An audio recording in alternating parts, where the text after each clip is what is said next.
नमस्कार, स्वागत है आपका के न्यूज़ में। मैं हूं आपके साथ विशाल पंडित और आज हम बात करेंगे 2024 की विदाई, 2025 का स्वागत।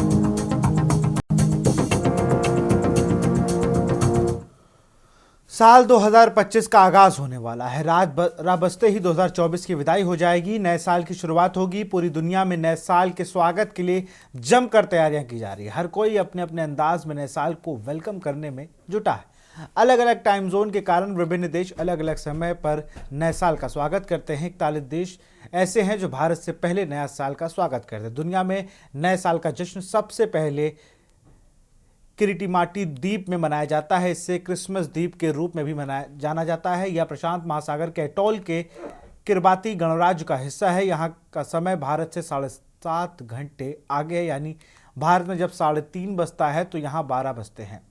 किरीमाटी द्वीप के बाद न्यूजीलैंड के टोंगा और चेटम द्वीप पर नए साल का स्वागत करते हैं। वहीं नया साल सबसे अंत में दक्षिण प्रशांत में करिबिती के दक्षिण पश्चिम में अमेरिका, सुमाओ और न्यू द्वीपों में मनाया जाता है। इसके अलावा एक समय था जब समोआ नए साल का जश्न मनाने वाला अंतिम देशों में से एक था। 2011 में चीजें बदली जब देश ने ऑस्ट्रेलिया और न्यूजीलैंड के साथ तालमेल बिठाने के लिए समय क्षेत्र बदल दिया। अब समोआ जश्न मनाने वाला पहले देशों में से एक है। 41 देशों में भारत से पहले नए साल का वेलकम। दुनिया भर में अलग अलग टाइम जोन के कारण ऐसे कई देश हैं जो श्रेणी में आते हैं, जो 41 देश जैसा भी मैंने भी बताया। लेकिन साल 2024 क्यों बहुत यादगार रहा? यहाँ कई यादें इस बार रहीं। 2024 में एआई हम लोग के सामने आया और उस एआई ने बड़े बड़ों को अरेस्ट कर दिया। बड़े बड़े लोग इसकी जद में आ गए। एआई से होना कुछ और था, लेकिन भारत में जो चीज बनती है उसका प्रयोग उस पर ना होकर और तमाम चीजों पर होता है। यहां पर हमने केरल की आपदा देखी, जहां सैकड़ों लोगों ने अपनी जान गंवा दी। साल 2024 में हमने रतन टाटा को खो दिया। हमने विश्व में जिनकी अर्थशास्त्र के लिए जिन्हें जाना जाता हो, डॉक्टर मनमोहन सिंह को कुछ ही दिनों पहले ही खो दिया। ऐसे तमाम लोग थे जिन्हें 2024 में हम लोगों को खोना पड़ा। ऐसा नहीं रहा कि 2024 निराशाजनक ही रहा। 2024 में भारत ने लगभग 17 साल बाद T20 वर्ल्ड कप जीता और 13 साल बाद कोई आईसीसी चैंपियंस ट्रॉफी जीती। उसके साथ साथ हम देखें तो नरेंद्र मोदी, जो कि भारत के प्रधानमंत्री हैं, उन्होंने इतिहास रचा। लगातार तीसरी बार प्रधानमंत्री चुने गए। बहुत सी ऐसी चीज़ें थी जो 2024 में हुई, लेकिन अब 2025 सबको नए सवेरे के साथ जब वो आएगा तो लोगों को उम्मीद है कि जो चीज़ें 2024 में नहीं कर पाए थे वो हम 2025 में करेंगे। और इसी पे हम चर्चा करेंगे। हमारे साथ हमारे कुछ संवाददाता भी जुड़े हुए हैं। उससे पहले मैं आपको हिमाचल की तस्वीरें दिखाता हूं, जहां पर न्यू ईयर से पहले आज क्या स्थिति थी, वहां पर कितने पर्यटक वहां पहुंचे, वो तस्वीरें देख लीजिए। ये हिमाचल की तस्वीरें हैं, जहां पर ये जो ड्रोन से शॉट लिया गया है, इसमें आप भीड़ खुद देख सकते हैं। इस टाइम पूरे हिमाचल में बर्फ की सफ़ेद चादर से ढका हुआ है।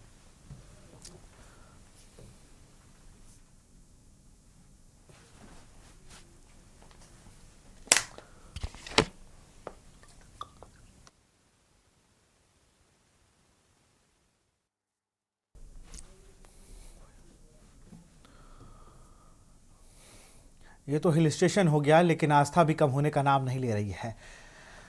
अयोध्या की तस्वीरें देखिए ज़रा, कितने ज़्यादा लोग वहाँ पहुँचे हुए हैं। किलोमीटर लंबी लाइनें हैं। ये तस्वीरें आपके सामने हैं।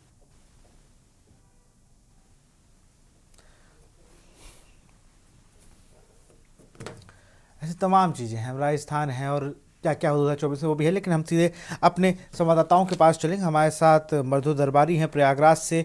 2025 में यहाँ कुंभ होना है, इसको लेकर भी महाकुंभ है, इसको लेकर उनसे जानकारी सुशील चौधरी हैं।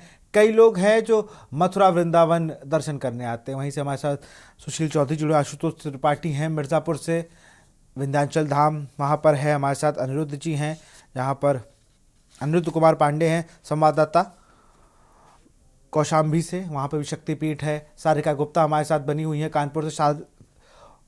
सबसे पहले तो मैं सारिका का ही रुख करूँगा। सारिका, आप खड़ी हैं ईस्ट ऑफ मैनचेस्टर कहे जाने वाले कानपुर में, आर्थिक राजधानी भी यूपी की इसे कहा जाता है। नए साल को लेकर क्या कुछ तैयारी की है कानपुर ने, सारिका? बिल्कुल, अगर कानपुर की बातचीत करी जाए तो कानपुर में बहुत सारी तैयारियां कर दी गई हैं। जैसे कि कुछ ही घंटे बचे हैं न्यू ईयर की शुरुआत होने में, मतलब कि 2025 का आगाज होने में। 2024 को अलविदा कहने के लिए हर कोई तैयार है। कानपुर शहर में स्पेशली तौर पर जो व्यवस्थाएं हैं वो करी गई हैं। 227 ऐसे सामूहिक कार्यक्रमों के लिए जगहें चिन्हित करी गई हैं, जिनमें होटल है, रेस्टोरेंट है, मंदिर है, पर्यटक स्थल है, ये सारी चीजें हैं। और पुलिस ने काफी तैयारियां कर रखी हैं, क्योंकि 75 ऐसे अस्थायी बार लाइसेंस है जहां पर आज पार्टियां होंगी। कहीं कहीं होटलों में आज सूफियाना सिंगर आएंगे बाहरी देशों से, और कहीं पर आज डांस होगा, गायक होगा। तो ये सारी जो व्यवस्थाएं हैं वो कानपुर शहर में करी गई हैं। और अगर पुलिस की बातचीत करी जाए तो लगभग 75 ऐसे क्षेत्र है जहां पर नाकेबंदी लगा दी गई है। रात में पुलिस जो है गश्त कर रही है, वाहनों को रोक रही है ताकि लोग हुड़दंग ना कर सके, नशेबाजी ना हो सके।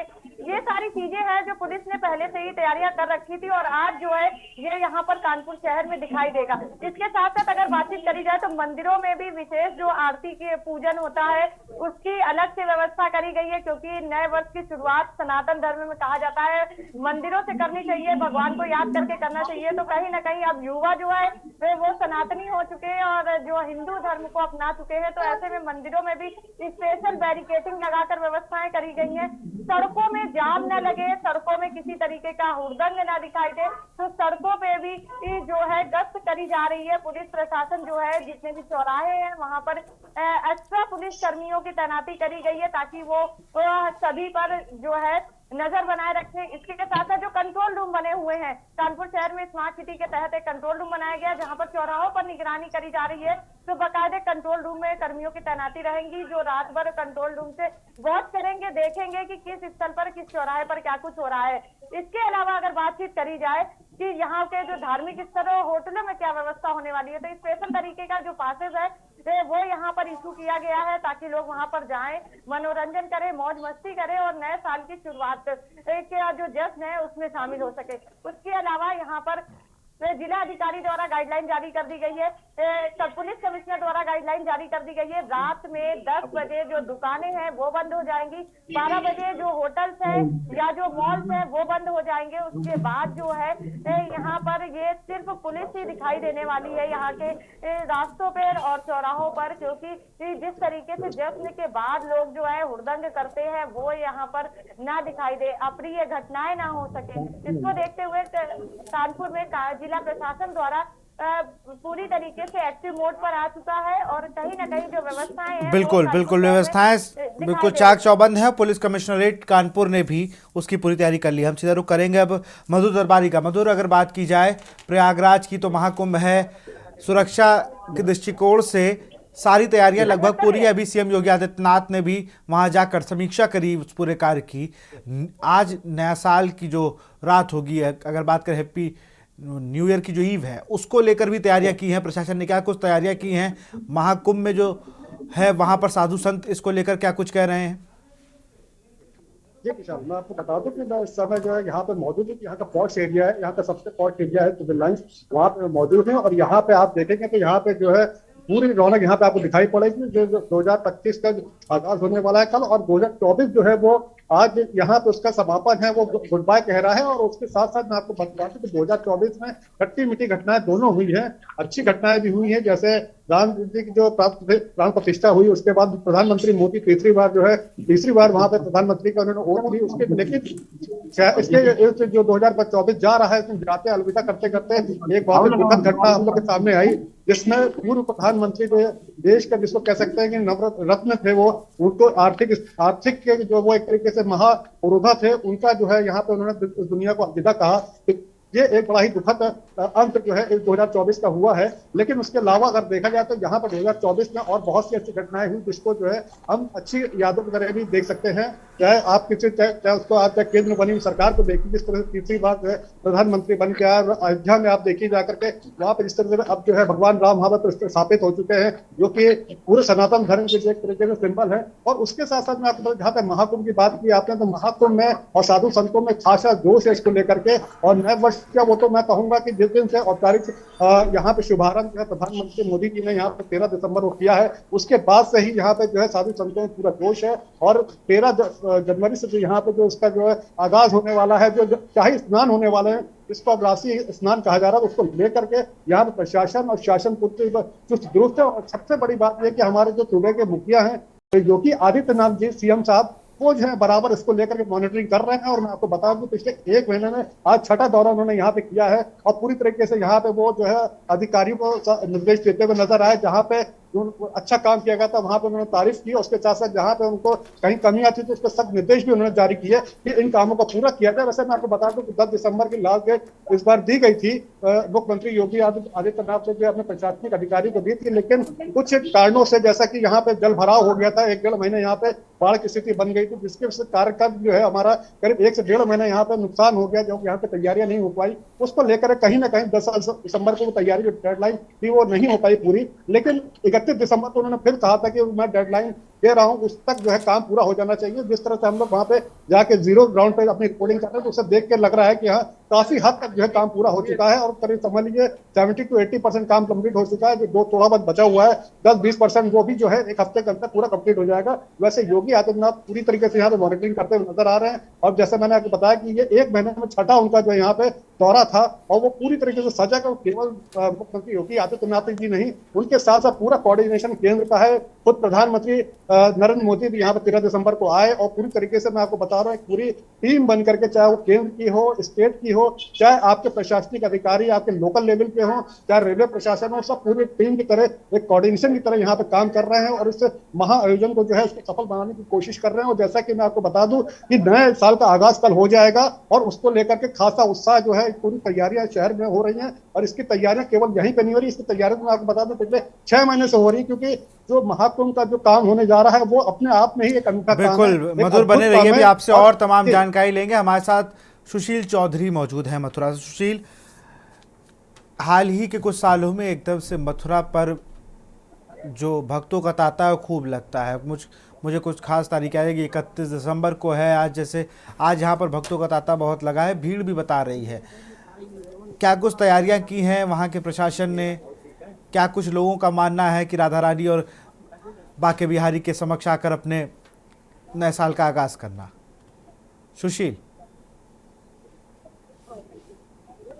सुशील अनम्यूट कर लीजिए, आवाज आपकी आ सके।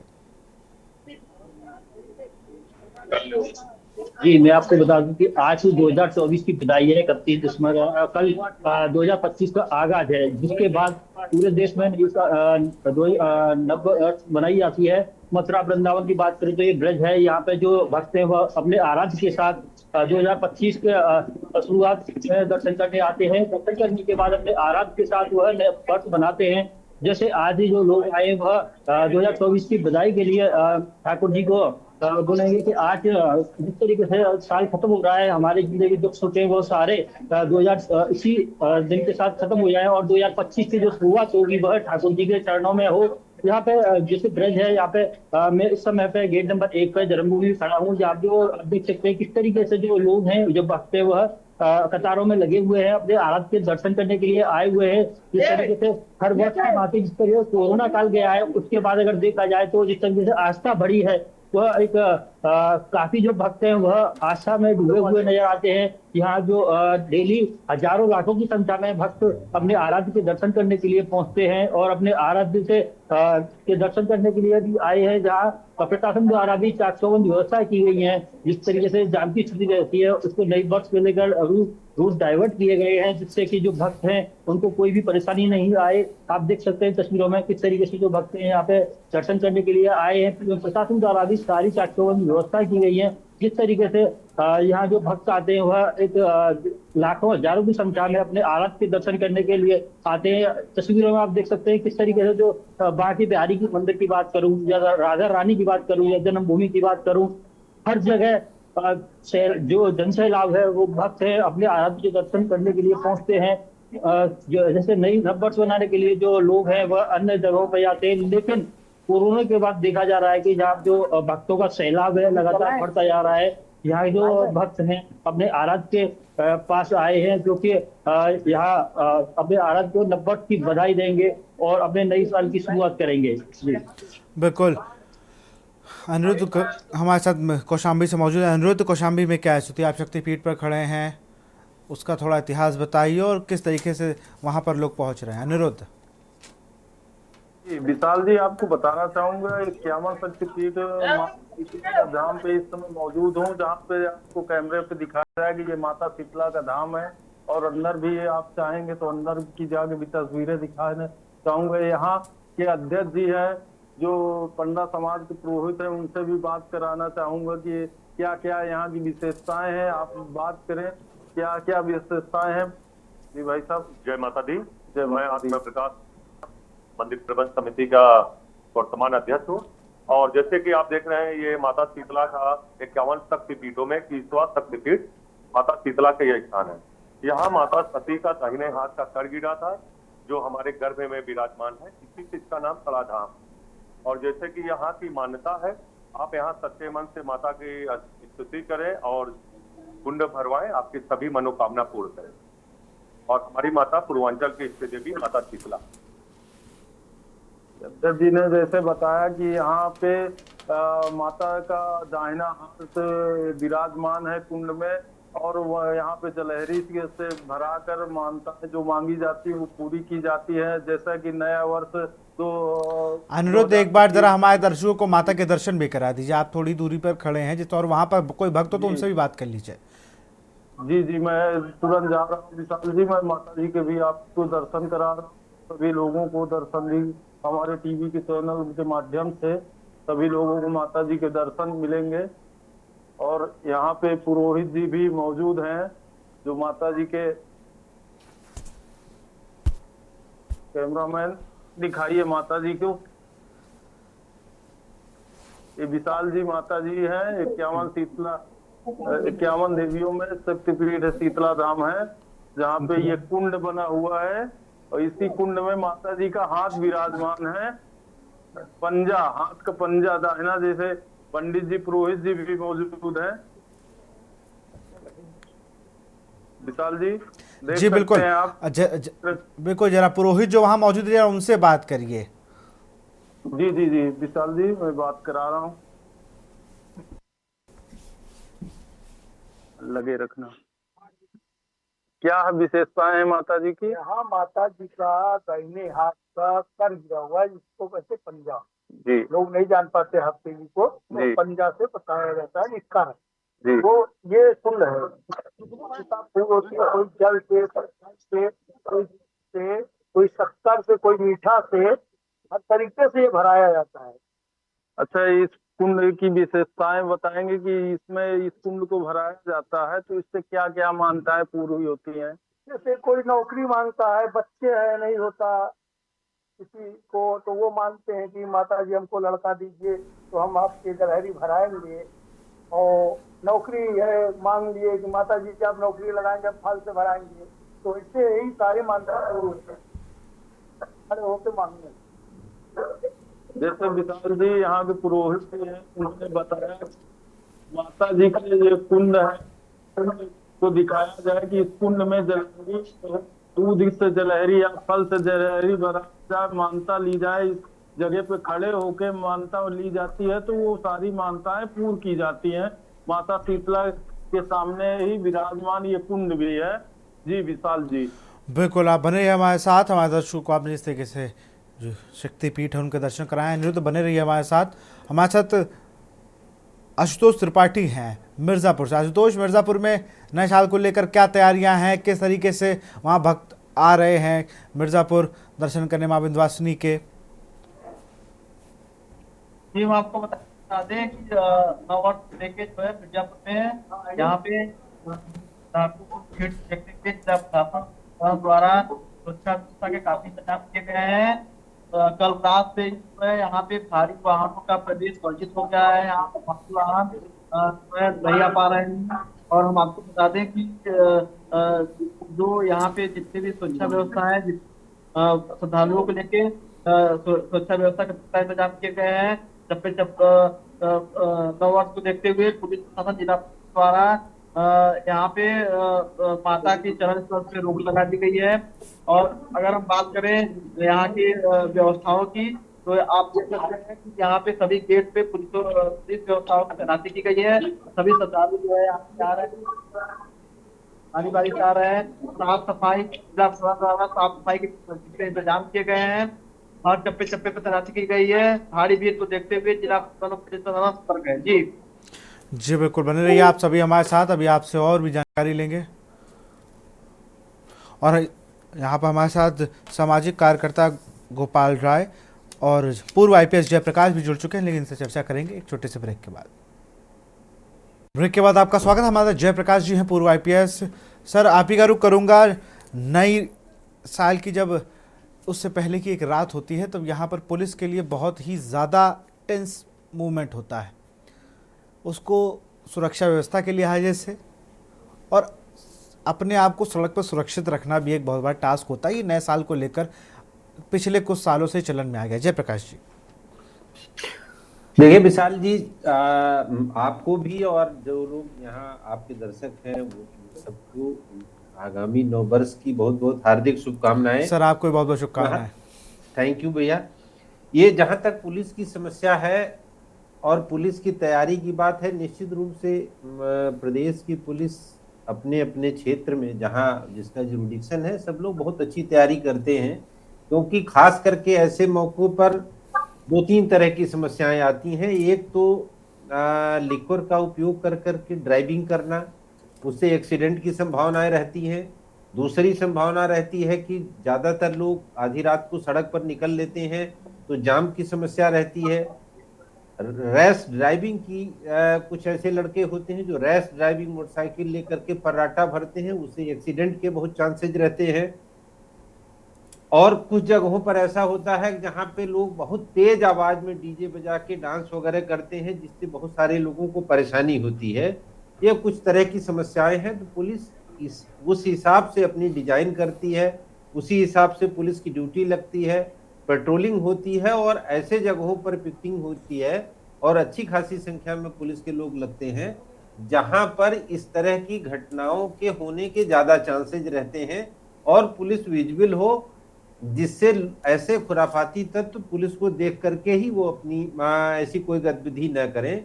तो ये पूरी तैयारी रहती है और खास करके पुलिस 31 की रात में जब तक लोग अपने घरों में नहीं चले जाते हैं तब तक सड़कों पर सक्रिय रहती है। विशाल जी, बिल्कुल। गोपाल राय हमारे साथ सामाजिक कार्यकर्ता जुड़े हैं। गोपाल राय जी, अगर बात करें तो नए नए चलन आ रहे हैं। पहले हमने देखा एक दौर वो भी था कि लोग सुबह से इंतजार करते थे कि कहाँ पार्टी करनी, लेकिन आजकल धार्मिक मंचों का ज़्यादा रुख किया है लोगों ने। देखिए, नए वर्ष के अवसर पर लोग मनाते तो बड़े धूमधाम से हैं, लेकिन मनाने का तरीका युवाओं में बहुत गलत दिशा में जा रहा है। क्यों कि नए वर्ष का जो स्वागत ये करते हैं तो ऐसा स्वागत करते हैं जिसमें मदिरा का प्रयोग विशेष रूप से ज्यादा होता है।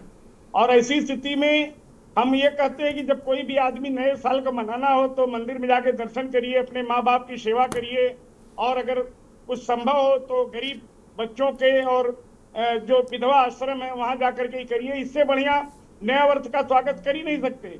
लेकिन आज के डेट में अभी देखिएगा, कल तक पूरे भारत में कम से कम हजारों लोगों को ऐसी समाचार जो नहीं सुनना चाहिए वो सुनने को मिलेगा, क्योंकि जो नए बच्चे हैं उनको पता नहीं है, वो पैक का पैक दौड़ लगाते हैं और लगाने के बाद जैसे अभी हमारे भाई जो पूर्व आईपीएस हैं बता रहे थे, तो वो बिल्कुल सही बता रहे थे कि पीने के बाद उनके अंदर शरीर में बहुत बड़ी ताकत हो जाती है और उस हिसाब से वो नहीं ये भूल जाते हैं कि हमारे घर में भाई है, बहन है, माँ है, हम किस तरह से चलें जिसमें हमारे साथ साथ वो भी स्वस्थ और प्रसन्न चित्त से वो लोग रहें। तो हम सभी लोगों को एक जागरूकता अभियान के माध्यम से ये सबको बताना पड़ेगा कि आज का जो नया साल आने वाला है, अंग्रेजी का नया वर्ष, उसको हम लोग बड़े प्रेम से सादगी पूर्वक, और होटलों में बड़े बड़े पार्टियां होती हैं, उसमें भी कई ऐसे अनैतिक कार्य होते हैं जो नहीं होना चाहिए। इस पर प्रतिबंध लगाने की आवश्यकता है। विशेष रूप से जो ड्रिंक लोग लेते हैं, मादक द्रव्य लेते हैं, ये निश्चित रूप से विनाश का कारण बनता है। और सुनने में आता है कि फला एक्सीडेंट में इतने लोग मारे गए, और यहाँ पर कुछ लोग तो दारू पीने के बाद असलहा जो होता है उनकी फर्जी असलहे से और लाइसेंसी असलहों से भी फायर कर देते हैं। ऐसी स्थिति में प्रशासन तो बाद में कार्रवाई करेगा उनका, लेकिन वो जो बात करते हैं वो जनहित में बिल्कुल नहीं है। और निश्चित रूप से ज्यादा लोग इसमें दुखी हो जाते हैं, क्योंकि एक परिवार से अगर 2-4 लोग चले जाते हैं एक्सीडेंट में तो उनका पूरा रिश्तेदार दुखी होता बिल्कुल, है, समाज होता है। मूल बात यह है कि अगर आप एंजॉय कर भी रहे हैं तो आप अपने तक सीमित रखें। आपको पता हो कि आपकी लिमिट क्या होनी चाहिए एंजॉयमेंट की, जिससे दूसरे को दिक्कत ना हो, दूसरे को परेशानी ना हो। जागरूकता बहुत तेजी में फैलाने की आवश्यकता, क्योंकि समय भी नहीं है। पता लगा 12 बजे से वो नया साल मनाना शुरू कर देंगे। ये अगर जागरूकता आ जाए तो ऐसा एक्सीडेंट नहीं होगा, ऐसे हादसे नहीं होंगे, और किसी के घर में ये विलाप सुनने को नहीं मिलेगा। लेकिन ज्यादातर लोग ये भूल जाते हैं, और नए लड़के, 4 लड़के अगर अच्छे हैं, उसी में 2 लड़के अगर गड़बड़ हैं, कहेंगे चलो यार नया साल मनाया जाए, और नया साल में वो जीवन को भी कुर्बान कर देते हैं। उनको ये नहीं पता चलता कि कल मैं जिंदा रहूंगा कि नहीं रहूंगा। वो तो ये सोचते हैं मैं जो कर रहा हूँ वो अच्छा कर रहा हूँ। यहाँ तक कि रेसिंग भी होती है तेजी में, मोटरसाइकिल से ठंडी के समय में इतना तेज गाड़ी चलाते हैं कि उसमें उनकी निश्चित सड़क दुर्घटना में मृत्यु हो जाती है। ऐसे में परिवार को भोगना पड़ता है और जिंदगी भर भोगना पड़ता है। ऐसे में हम लोगों को विशेष रूप से जागरूक करना, कराना, और जो भी अपने स्तर से संभव है, समाज का भी एक काम है, हम लोग भी अपने स्तर से लोगों को अवगत कराते रहते हैं। बिल्कुल, जयप्रकाश जी के पास चलूंगा। जयप्रकाश जी, कितना मुश्किल हो जाता है लोगों को समझाना। 12 बजे के बाद न्यू ईयर सेलिब्रेट करके जब रोड पर निकलते हैं तो जो चीज़ें हैं वो सबके सामने है। हाल फिलहाल मैं भी कई सालों से देख रहा हूँ कि एक स्पीडिंग बहुत बड़ा वो होता है, ड्रंक एंड ड्राइव दूसरा मसला होता है, और उसके बाद जो विवाद होते हैं रेस्टोरेंट्स में, या अगर हम बात करें बार्स के बाहर या किसी भी के बाहर, उस पुलिस के पास 2 चीज़ें होती है। एक तो सामने उनका पेशेंस लेवल इसी दिन चेक होता है। जो फेस्टिवल टाइम होता है इसमें पुलिस का पेशेंस लेवल चेक करना चाहिए। आदमी आरोप कुछ भी लगाए पुलिस पे, लेकिन जिस टेंशन के साथ, जितनी मेहनत से वो काम करते हैं, अगर हम देखें जिस तरीके से कि आज नया साल है और लोग जब आकर ड्रंक हैं और आके पुलिस वालों से कुछ कह रहे हैं तब भी वो रोकते कि चलिए जाइए आप घर जाइए। तो ये आपने तो कई बार, आप इतने सालों तक रहे, सेवाएं दी आपने, आपका कोई एक ऐसा किस्सा नए साल को लेकर? नहीं, देखिए, ये जो आपने अभी बात बताई ये बड़ा चैलेंज रहता है पुलिस के सामने, खास करके चाहे नववर्ष का त्यौहार हो या कोई भी त्यौहार हो। तो आप देखेंगे कि पुलिस अपने परिवार के साथ एंजॉय करने के बजाय वो सड़क पर खड़ी रहती है रात 1 बजे 2 बजे तक, जिससे लोग आसानी से अपने त्यौहार मना लें, अपनी खुशियां व्यक्त कर लें और सकुशल अपने घर लौट जाएं। ये इंश्योर करने के लिए सड़क पर रहती है। और दूसरी तरफ आप ये भी जानते हैं कि कुछ ऐसे तत्व हैं जो मादक पदार्थों का सेवन करके रैश ड्राइविंग करते हैं, हंगामा खड़ा कर देते हैं, कई बार पुलिस से उलझ जाते हैं। और सबसे खराब सिचुएशन तो तब होती है विशाल जी, जब लोग 3-3, 4-4 लड़के मोटरसाइकिल पर बैठ के और उसका साइलेंसर हटा के जी, और इतनी तेजी से सड़कों पर फर्राटा भरते हैं। वह सिचुएशन तो उनकी जान का जहां खतरे का एक परेशानी रहती है, वहीं कितने लोग उस शोर से परेशान रहते हैं। मैं आपको बताऊं कि मैं यहीं आपके वहाँ एसपी ट्रांसगोमती रहा, जब कमिश्नरेट नहीं था तो 1 साल एसपी ट्रांसगोमती रहा, एसपी पश्चिमी रहा। तो ये परेशानियां पुलिस के सामने रहती हैं। कई बार लोग शराब के नशे में पुलिस के साथ गाली गलौज भी करते हैं, लेकिन अब मजबूरी है पुलिस की, वो सुनती भी है और हर आदमी को जेल में नहीं बंद कर सकती। बहुत सारे लोग जो एकदम अति कर देते हैं उन्हें डिटेन भी किया जाता है, मेडिकल कराया जाता है। और वो सिचुएशन बहुत खराब होती है कि जब पुलिस रोक रही है, पुलिस का बैरियर तोड़ते हुए लोग अपनी मोटरसाइकिल भगा के ले जाते हैं और आगे जाकर के फिर वो इतना तेजी से भागते हैं कि आगे जाके एक्सीडेंट कर देते हैं, दूसरे लोगों की भी जान जोखिम में डालते हैं, अपनी भी डालते हैं। तो ऐसी सिचुएशन बहुत आती रहती थी, खास करके जब मैं यहाँ एसपी ट्रांसगोमती था तो गोमती नगर वाले एरिया में जो अंबेडकर पार्क के सामने से होता हुआ ये सहारा 3 के आवास के बगल से जो फ्लाईओवर है और जनेश्वर मिश्रा की तरफ बहुत तेजी से गाड़ियां चलती, अब तो उससे भी खतरनाक रोड आपकी G20 है, उस पर जब लोग लेकर के मोटरसाइकिल या गाड़ियां दौड़ाएंगे तो वो और खतरनाक है। खुद के उनके एक्सीडेंट होने के चांसेस रहते हैं और दूसरे से टकराने के भी चांसेस रहते हैं। तो इस एरिया में खास करके रैश ड्राइविंग को नियंत्रित करना पुलिस के लिए एक बड़ी चुनौती रहती है। शराब पीने के कारण वो सुनते नहीं और एक्सीडेंट का खतरा कई बार पुलिस के रोकने से भी हो जाता है। तो ये एक बड़ी चुनौती है और ये अक्सर पुलिस के साथ इस तरह की चीजें रहती है। अब तो जो आपका 1090 चौराहा है ये बड़ा क्रिटिकल हो जाता है, खास करके उस रात को।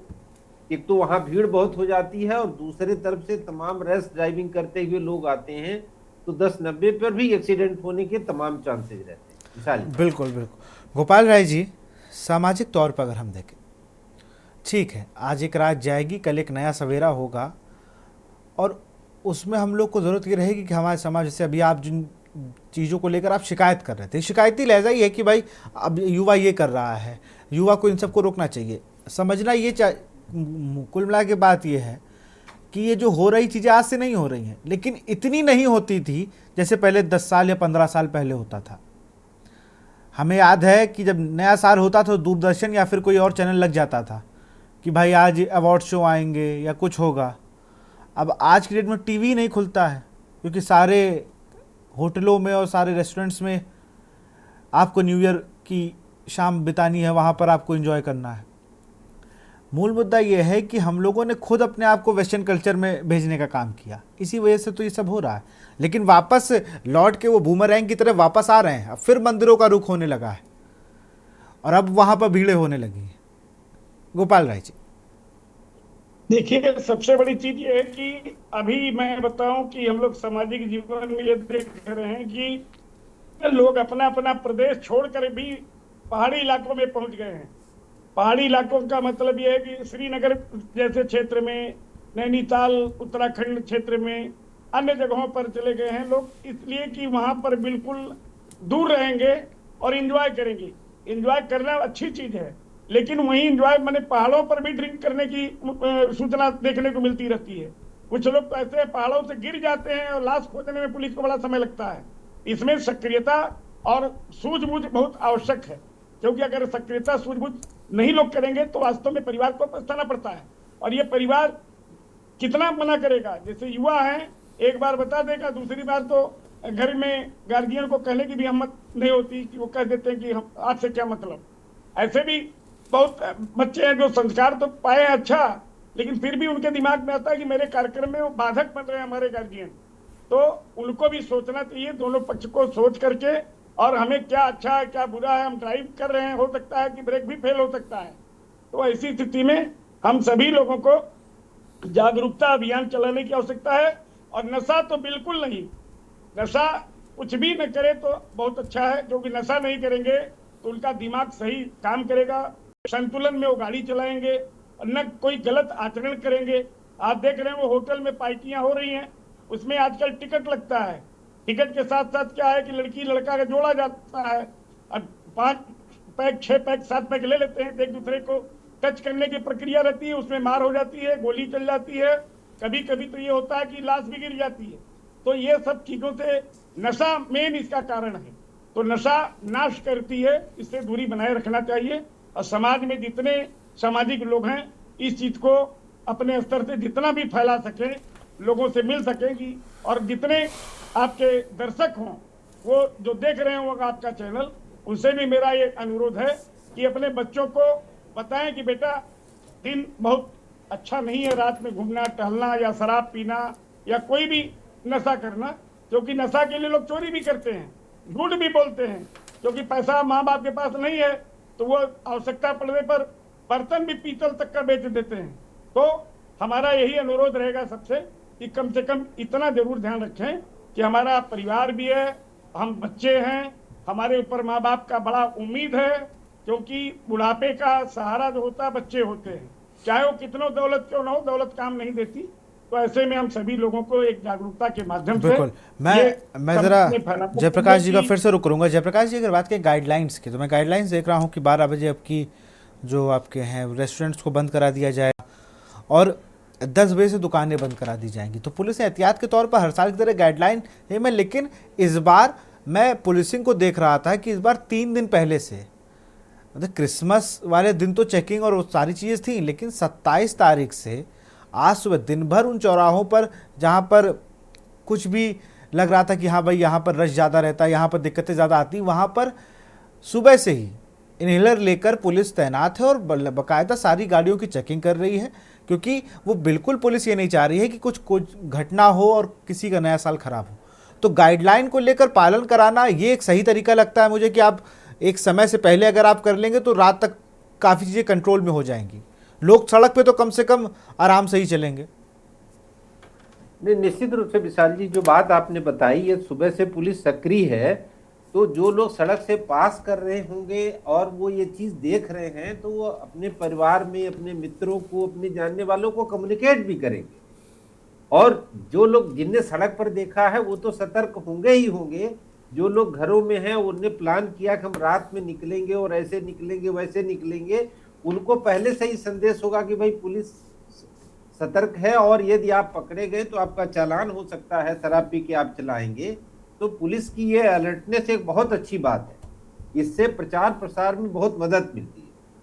दूसरी बात आपने बताई, जो होटल ढाबे से ये कहा गया कि 12 बजे बंद कर दिए जाएंगे और सबको निर्देश है वो बंद कर दें, ये सही बात भी है कि यदि आप नए वर्ष के आगाज के लिए आपने कोई पार्टी रखी है तो पार्टी एंजॉय कर रहे हैं, और जब डेट बदल गई, आप भी मानते हैं कि नया साल आ गया है, तो एक दूसरे को शुभकामनाएं देने के बाद अपने घर जाइए। रात 2 बजे बैठने का कोई मतलब नहीं।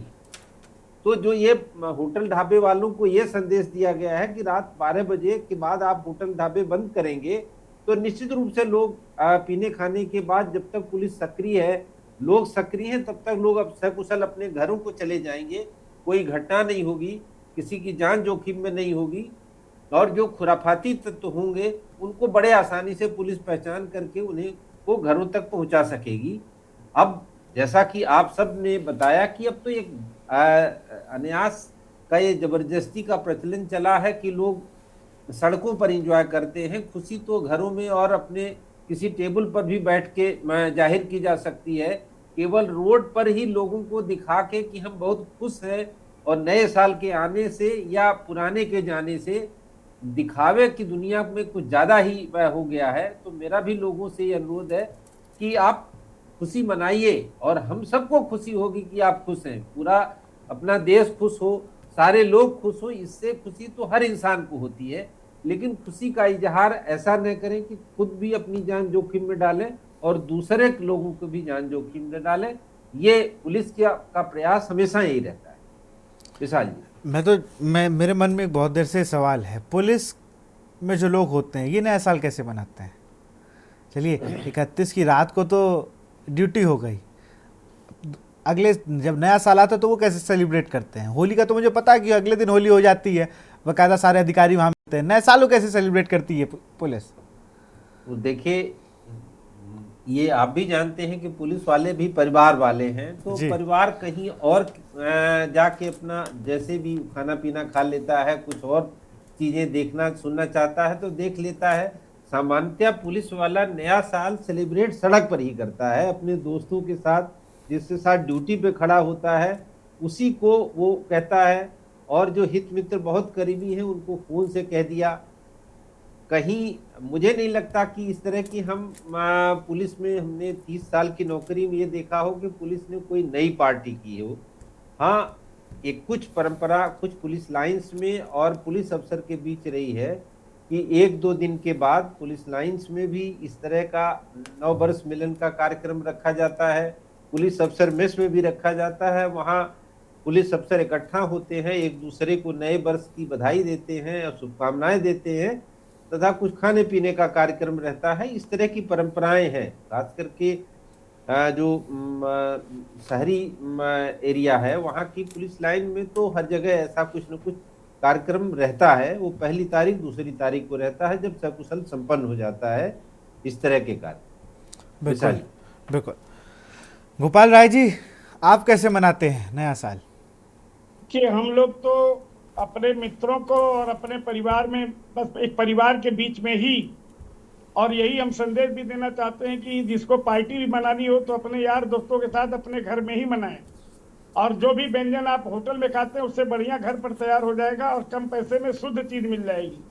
और कम से कम इतना रहेगा कि परिवार में माँ बाप के साथ अगर मनाते हैं, भाई बहन के साथ मनाते हैं और पूरा परिवार एकजुट होता है, मित्र भी वहाँ आ जाएं, तो ऐसा नहीं कि 10-5 लोग आ जाएं, तो मिल करके भी लोग बढ़िया ढंग से मिला सकते हैं, और जिसमें पूर्ण रूप से सब लोग संतुष्ट भी रहेंगे और किसी भी प्रकार का कोई हादसा होने की संभावना तो बिल्कुल नहीं रहेगी। इस तरह से हम लोग मनाते रहते हैं हमेशा बच्चों और परिवार के साथ। अब देखिए, कोई भी आदमी बाहर तभी जाएगा जब बहुत जरूरी काम हो, तब 8 बजे 9 बजे तक अपने घर के अंदर बैठ करके अपना गपशप करना, भोजन करना और एक दूसरे को साथ जो है, नए साल में क्या है, नया साल तो मान लीजिए कि नया साल ही है, मानिए तो रोज नया साल है, लेकिन सुकून की जिंदगी जीना मेन आदमी के जीवन में होना चाहिए।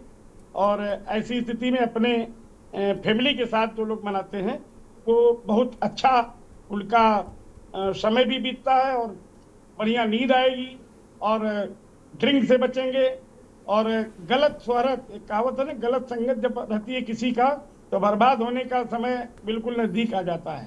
तो ऐसे में हर व्यक्ति को ये आवश्यक है कि अपने परिवार को बचाने के लिए सही लोगों का साथ हो और बढ़िया मित्रों की तलाश हो और उन्हीं के साथ रहें जिनके पास संस्कार हो।